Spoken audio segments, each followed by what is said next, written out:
आशा करता हूँ आप सब बहुत अच्छे होंगे। मेरा नाम है सिद्धांत अग्निहोत्री। स्टडी क्लोज पे आपका बहुत बहुत स्वागत है। पहले तो भाई हमारे शानदार कोर्सेज आप ले क्यों नहीं रहे हो?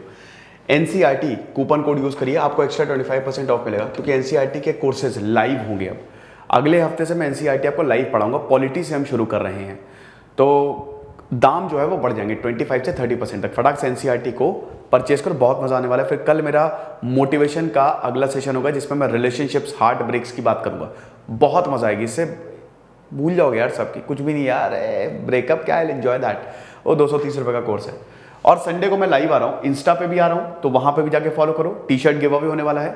और उसके बाद दोपहर में 1:15 बजे आ रहा हूँ, बहुत बड़ा अनाउंसमेंट है। ओके, तो भाई हम टोटल फर्टिलिटी रेट की बात करेंगे। NFHS का ये चौथा लेक्चर है, पार्ट्स में मैं ले रहा हूँ ताकि आपको और अच्छे से समझ में आए। हम दो, हमारे दो अब नहीं होंगे। पहले तो हम दो हमारे चार। जब भारत आजाद हुआ था तो फर्टिलिटी रेट 5.9 था, तभी तो इतनी ज्यादा पॉपुलेशन बढ़ गई। लेकिन फिर फर्स्ट 5 ईयर प्लान में हमने फैमिली प्लानिंग पे भी ध्यान दिया, फर्स्ट, सेकंड, थर्ड, फोर्थ सब में। अब कोई ज्यादा बच्चे पैदा नहीं करना चाहता। हमारी पॉपुलेशन जो है वो 2100 आते आते, ये सेंचुरी जब खत्म होगी ना, तो हमारी पॉपुलेशन तकरीबन 100 करोड़ की हो जाएगी। ड्रास्टिक डिक्रीज आएगा, और ये सब कम्युनिटी में आएगा, क्योंकि टोटल फर्टिलिटी रेट 15 से 50 साल जो कि प्रजनन पीरियड होता है एक औरत का, वो कितने बच्चे पैदा करेगी, टोटल फर्टिलिटी रेट वो लगातार गिर रहा है। 2.1 था, अभी 1.99 है, लेटेस्ट जो NFHS आया है। गजब। तो हम बात करेंगे दोस्तों यहां पे दो चीजों की। देखिए, काफी चीजों की हम बात करने वाले हैं। इनफैक्ट एक तो वांटेड फर्टिलिटी रेट, दूसरा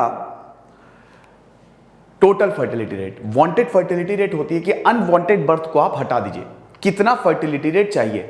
बहुत सारे अनवांटेड बर्थ भी होते हैं, ठीक है, वो भी बच्चे हो गए, उनको आप हटाइए। और टोटल फर्टिलिटी रेट जो अभी आपका फर्टिलिटी रेट है, आपके देश का फर्टिलिटी रेट है, ठीक है। तो अब हम बात करते हैं, हम अपने लेक्चर पे कूदते हैं कि भाई ऐसा मैं क्यों कह रहा हूं कि फर्टिलिटी रेट गिर रहा है। आपको पता है सिक्किम में फर्टिलिटी रेट कितना है? 0.6। कुछ राज्यों में फर्टिलिटी रेट 1.5 तक पहुंच गया। 1 से 1.5 मतलब 1 से 1.5 का 1.5 बच्चे पैदा करेंगे, नहीं, 1 से 2 के बीच में बच्चे पैदा करेंगे। रिप्लेसमेंट लेवल से नीचे गिर गया है फर्टिलिटी रेट। रिप्लेसमेंट लेवल क्या? जैसे आप दो हैं, ठीक है, 2 पेरेंट्स, मां और बाप, तो उनको रिप्लेस करने के लिए अगर 2 से ज्यादा बच्चे होंगे तभी तो रिप्लेसमेंट लेवल होगा ना। 2 से ज्यादा, 2 तो हो ही, लेकिन वो भी गिरता जा रहा है, ठीक है।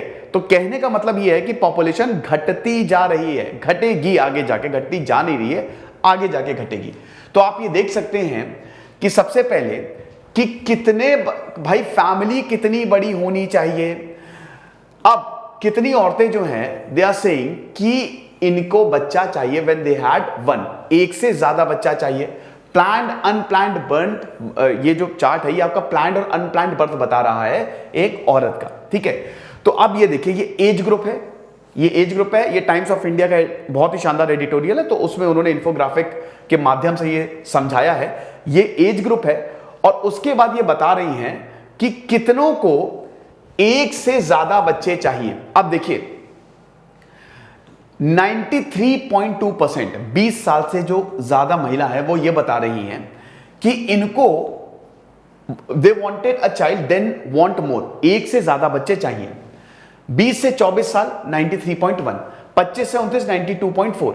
ये डिक्रीज हो रहा है। हालांकि ये आप यहां पे आएंगे 40, मतलब जैसे जैसे ये एज आगे बढ़ रही है वैसे वैसे औरतें बोल रही कि हमको कम बच्चे चाहिए, ठीक है। बट टोटल 92.4 ऐसे हैं जो ये कह रही कि एक से ज्यादा बच्चे चाहिए, बट 2 से ज्यादा नहीं चाहिए। एक से ज्यादा यानी कि 2 बहुत हैं। Okay, wanted a one later, ये आप देख सकते हैं। डिड नॉट वांट भी है भाई, डिड नॉट वांट भी इसमें है, तो ये एज से सीधा रिलेट करता है। अगला देखते हैं।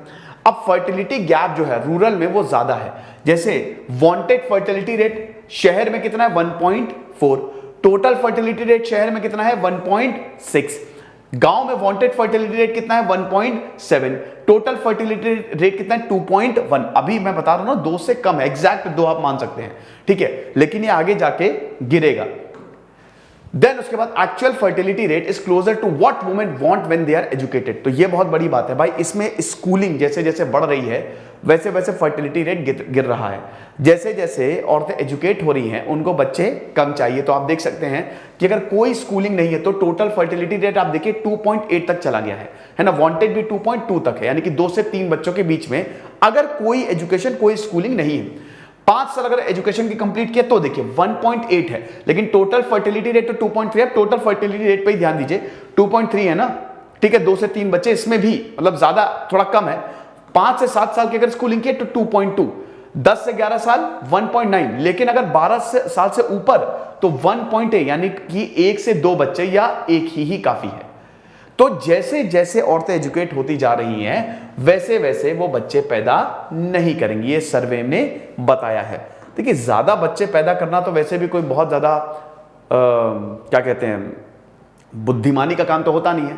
फैमिली प्लानिंग करनी चाहिए कि आपको कितने बच्चे चाहिए, ठीक है, 1 चाहिए, 2 चाहिए या चाहिए ही नहीं। कुछ होते हैं जो नहीं करते हैं भाई, उनकी फैमिली नहीं। कई हमारी गरीबी का बहुत बड़ा कारण है, आपको पता है। मैंने कई बार देखा है कि जो गरीब है, जो गरीब तबका है, वो 7-7, 8-8 बच्चे पैदा करके घूम रहे हैं और फिर वही उनके ऊपर बर्डन बन जाते हैं, ठीक है। और साथ साथ कुछ जो निचला तबका है वो तो इसलिए बच्चे पैदा कर देता है ताकि वो काम कर सके, ठीक है, 1-2 ठीक है, बट आपने इतने बच्चे पैदा कर दिए हैं, अब आप उनको क्या खिलाओगे, क्या दोगे, क्योंकि भारत की अभी वैसी इकोनॉमिक कंडीशन नहीं है, समझ रहे हो। तो वो बर्डन तो है। तो अब gap between actual and wanted fertility rate सबसे ज्यादा पुअरेस्ट में है, ठीक है। अब जो लोएस्ट है आप देखिए 2.6, 2 से 3 बच्चे ऑन एन एवरेज ये पैदा करते हैं, ठीक है। टोटल वांटेड कितना है, 2। वांटेड समझ गए ना, जो अनवांटेड प्रेगनेंसी को आप हटा दीजिए, जो अनवांटेड बर्थ होता है उसको कहते हैं वांटेड, कितना चाहिए, कितना होना चाहिए। तो टोटल फर्टिलिटी रेट है आपका 2.6। सेकंड में जो थोड़े से और अच्छे हैं उनका देखिए 2.1। फिर मिडिल क्लास 1 से 2 बच्चे पैदा करेंगे, फोर्थ 1 से 2 बच्चे, और हाईएस्ट 1.6। जो सबसे वेल्दीएस्ट हैं वो 2 से कम ही बच्चे पैदा करेंगे। वेल्दीएस्ट मिडिल क्लास, मतलब यहां से अगर आप देखो ना, यहां से अगर आप देखो ये मिडिल क्लास से आप अगर इधर लाइन ड्रॉ करो तो 1-2 से कम ही बच्चे पैदा करेंगे, मतलब एक ही काफी है ना। तो ये रिप्लेसमेंट लेवल तो गिरता जा रहा है, अपने माँ बाप को रिप्लेस ही नहीं कर पाएंगे तो जनरेशन भी तो खत्म होने का खतरा रहता है। बट अगेन भाई बच्चे उतने ही पैदा करो जितना आप अफोर्ड कर सको। बच्चों को पालना भी एक बड़ा टफ टास्क होता है आजकल। कॉन्ट्रासेप्टिव, भाई अब इसमें कॉन्ट्रासेप्टिव का बहुत बड़ा हाथ है। जैसे जो कॉन्ट्रासेप्टिव यूज करते हैं, ठीक है, बर्थ को कंट्रोल करने के लिए, उसका भी बहुत बड़ा हाथ है। अब ये देखिए 51% से 59% तक ये चला गया है। अवेयरनेस भी कॉन्ट्रासेप्शन को लेकर ज्यादा आ गई है, ठीक है। पहले कॉन्डम बहुत लोगों को नहीं पता होता था, लेकिन आज गरीब से गरीब तबके को ये पता है और उनमें भी एक समझदारी आ गई है कि हाँ भाई हमको कॉन्ट्रासेप्टिव्स यूज करने हैं वरना प्रॉब्लम होगी, ठीक है। क्योंकि आप देख रहे हैं कि गुजर बसर नहीं है, तो इतनी समझदारी आजकल सब में आ गई। पहले तो चलो भाई बच्चे पैदा करो, क्या ही फर्क पड़ता है। तो एम्प्लॉयमेंट आप देख सकते हैं, ठीक है। जो नॉट एम्प्लॉयड है 53.4% मैरिड वुमेन ने ये बोला है कि yes we use modern method of contraception.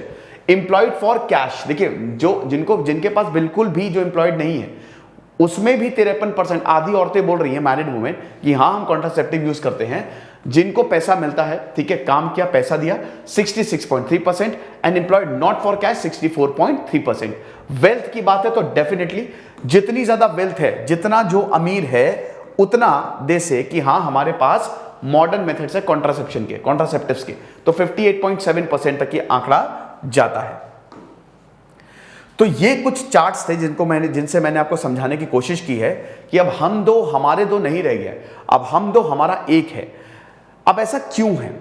देखिए इसके कुछ रीजन है। सबसे पहले तो महंगाई, जिस तरीके से महंगाई बढ़ती जा रही है वो डिफिकल्ट कर रहा है हमारे लिए बच्चे को पालने में, क्योंकि अभी अपने को ही नहीं पाल पा रहे तो बच्चे को कहां से पालेंगे।